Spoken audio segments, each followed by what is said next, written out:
Hey everybody, and welcome back to another Microsoft Flight Sim video. Today we got something else cool to show off. This is the AV-8B Harrier II.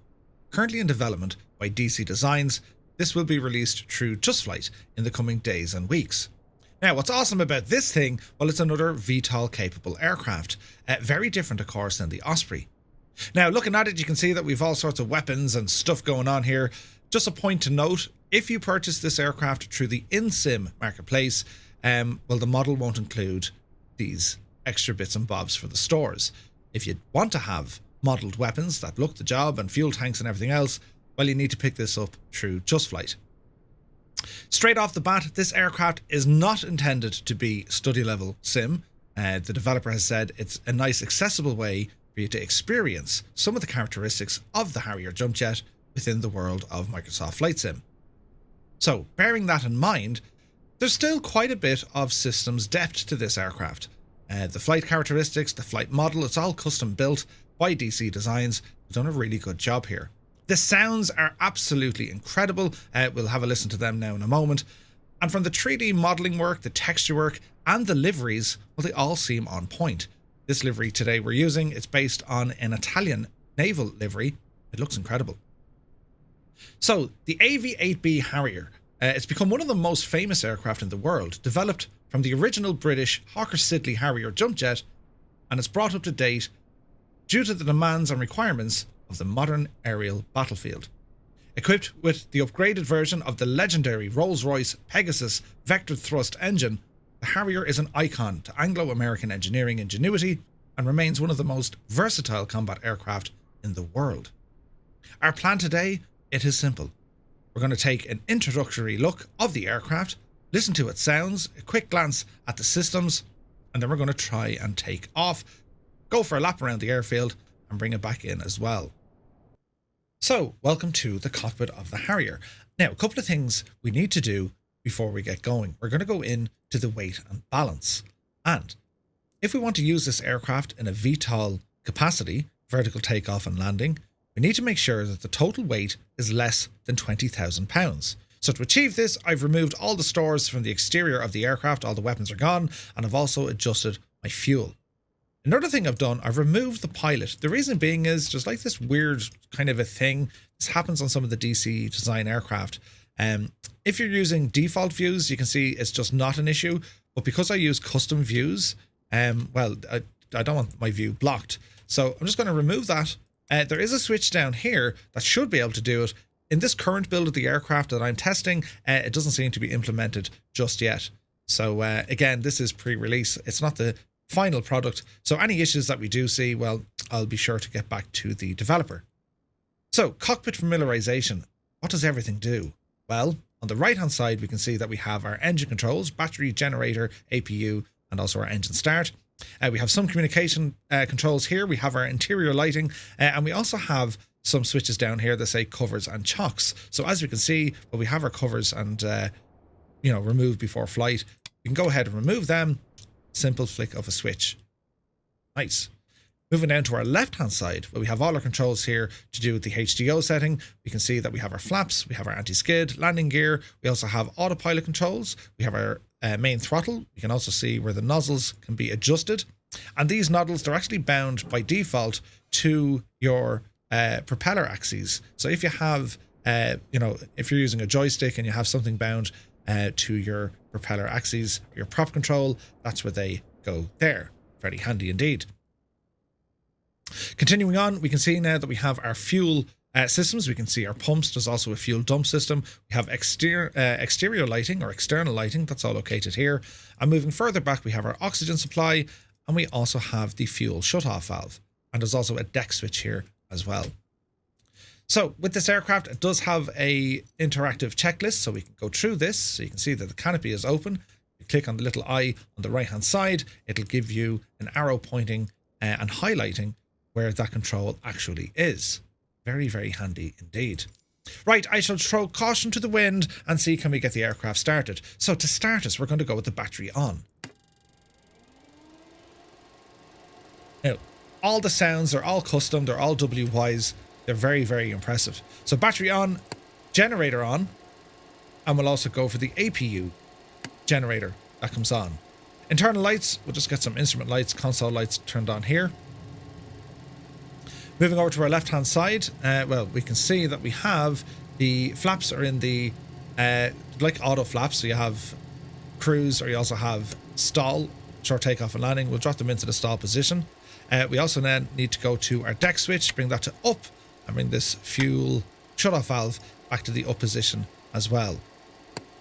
Get our external lights on, and what we're going to do, we're going to leave the canopy open just to hear those sounds. We're going to flick the engine start switch.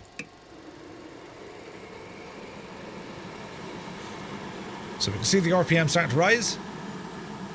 And what we need to do now is turn on our fuel pumps. And let's have a listen to these sounds.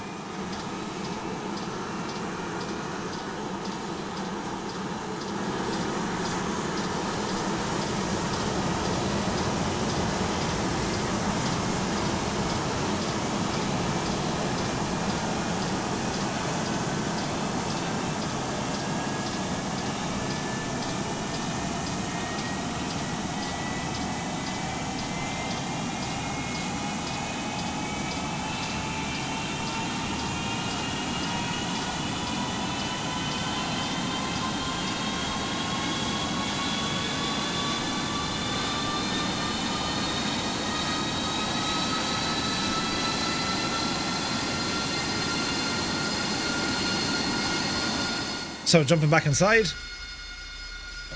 engine's coming up nicely. Go ahead and close the canopy and you'll hear the change of sound. Very nice. So once the engine has started up, you'll see the APU gen switch that should flick into the back position. So we'll just wait for that to happen. We can also put on the jet propulsion switch to on, and we can start having a look at some of the avionics. So on the left hand side, we're going to put this onto the FLIR mode. That gives us this synthetic vision. Over on the right hand side, we can see our full map. When it comes to the HUD, another neat feature is, well, it has the helmet mounted HUD. So we move the contrast switch, that's just this little guy here. And now if we move around the cockpit, well, the HUD follows on our helmet. Very, very handy. So I'll leave that in the off position just for now. Go ahead and put our anti-skid to on, get our taxi lights on, and we get our oxygen system turned on. And I think we're kind of good to go. So hit our B key just to make sure that we have the correct barometric pressure. And it's all about the sounds here. So our plan is we're going to taxi on out. We're going to do a vertical takeoff, fly around the airport, do a vertical landing, and then we'll do a traditional takeoff and landing. And hopefully, you know, I don't break everything. So let's get to it. So to get ourselves going, a bit of power coming in.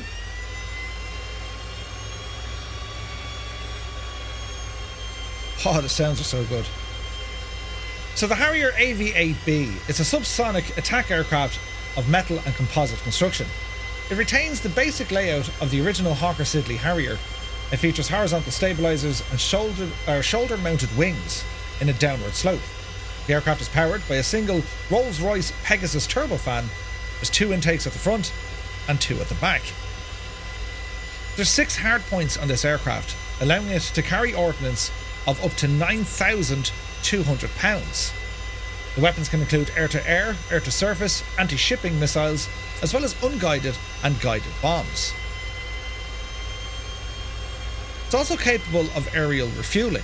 Now, although it's not modelled in the simulator, we do have a fuel probe. Just by clicking this guy here, you can see the fuel probe is extended, and there it is there. It's cool looking, isn't it?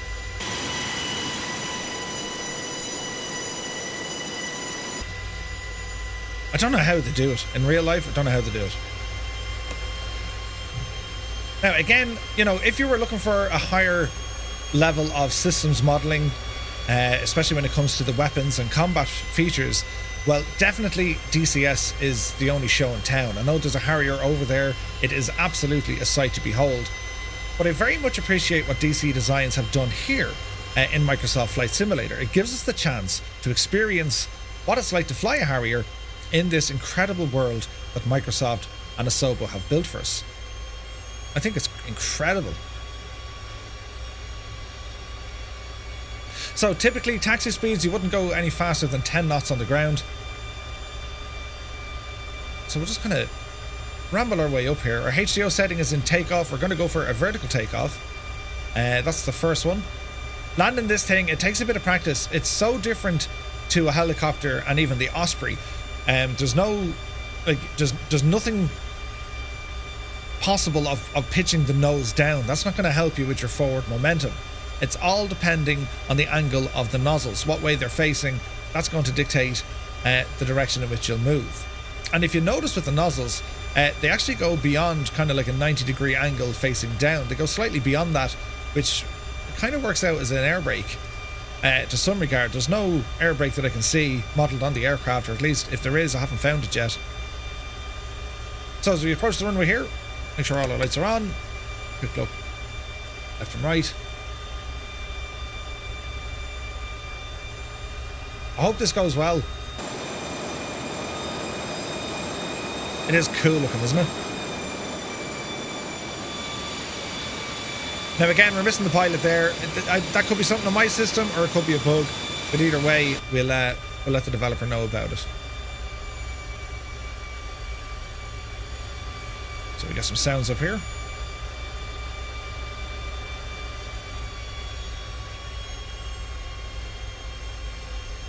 Alright. So our plan here, well, we're going to lower these nozzles down on our left hand side. You can see them moving. They're on the propeller axes on my joystick, so you can see them coming down here now. And again, I have full control over these. I can move them any angle, as fast or as slow as I wish.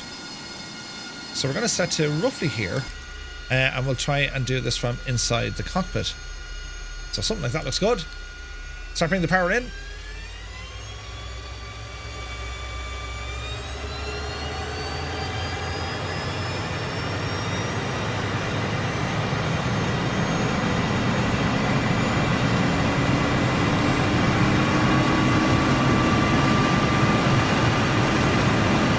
Daisy.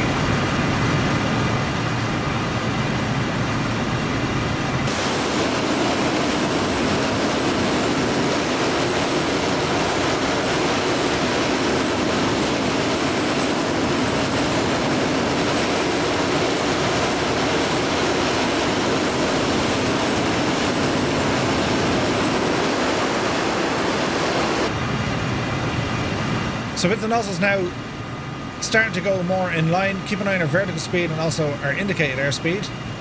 Bring the landing gear in. There's 100 knots.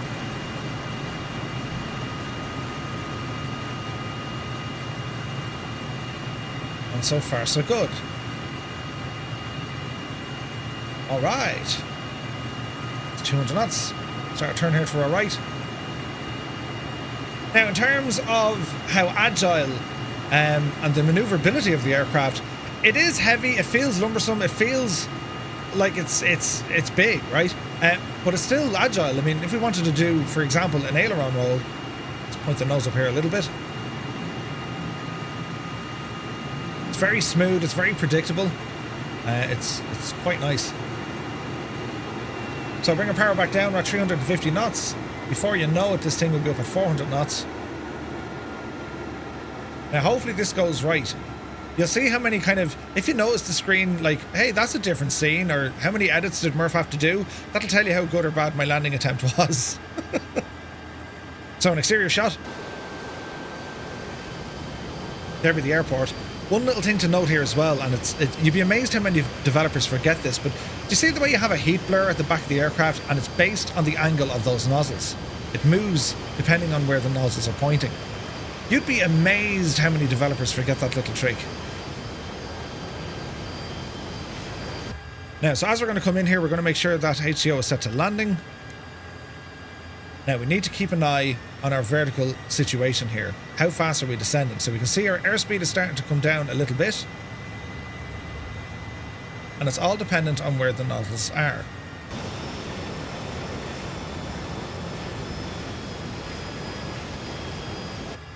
So we're going to head for the runway.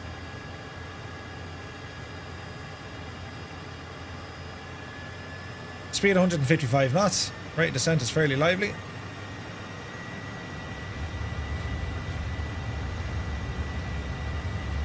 There's the runway.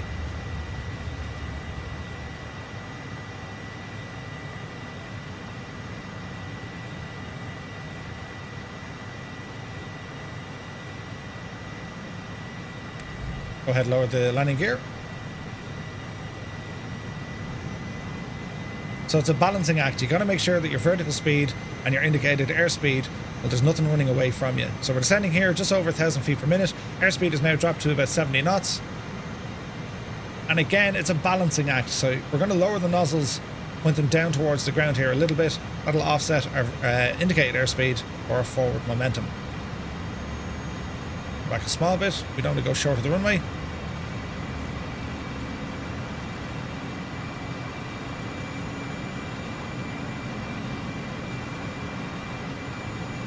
Looking a little bit healthy here.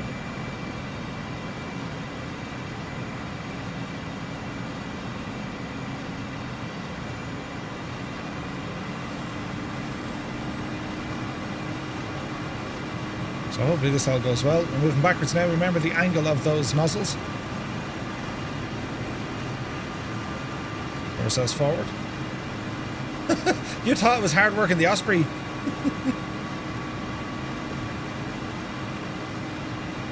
There we go, it's a bit better.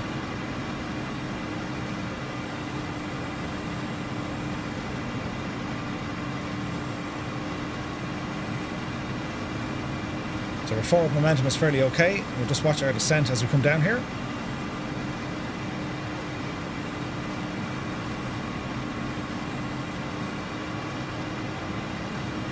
Easy does it.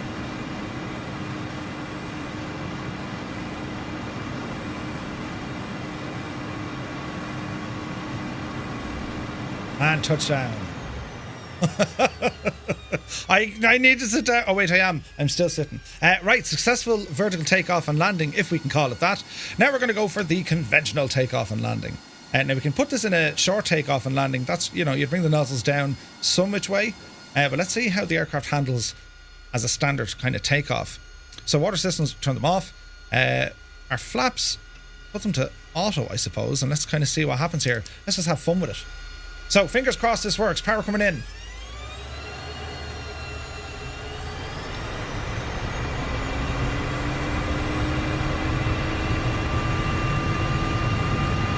It's 100 knots.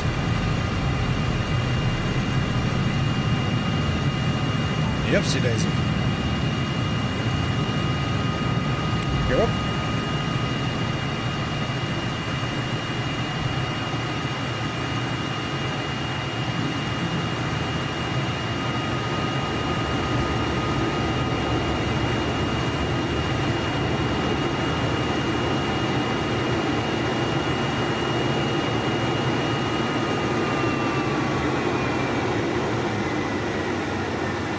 The speed this thing gets up to, it's brilliant, isn't it? So there's a runway.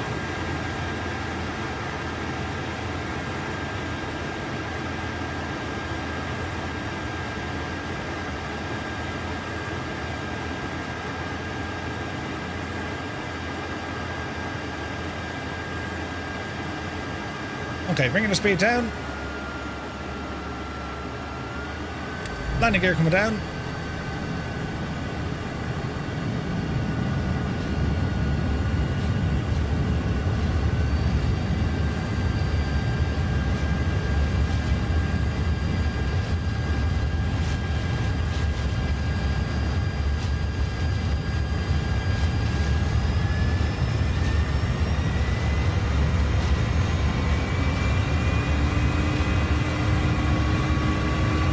Ourselves lined up here with the runway.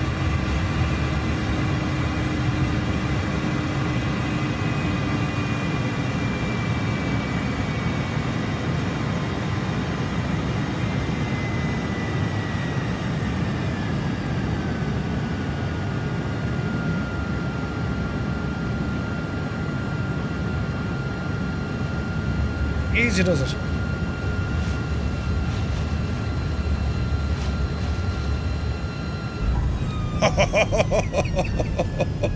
Murphy, you left your landing gear on the runway. That was bad, wasn't it? Doesn't it make you feel better though? You know, whenever you have like a rough landing, at least I'm after doing it so you don't have to.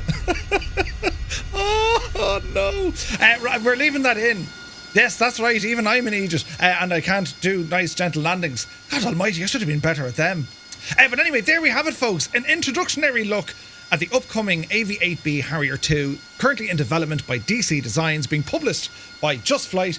We can expect to see this in the simulator very, very soon indeed. It's a howl. It's a lot of fun. It looks great. It sounds great. And again, with this sort of content, if you guys like this sort of stuff, do be sure to smash that thumbs up button. Let me know in the comments what you think. If anyone is willing to give me lessons, one please. And until the next time, look after yourselves, take care, and we'll see you very, very soon.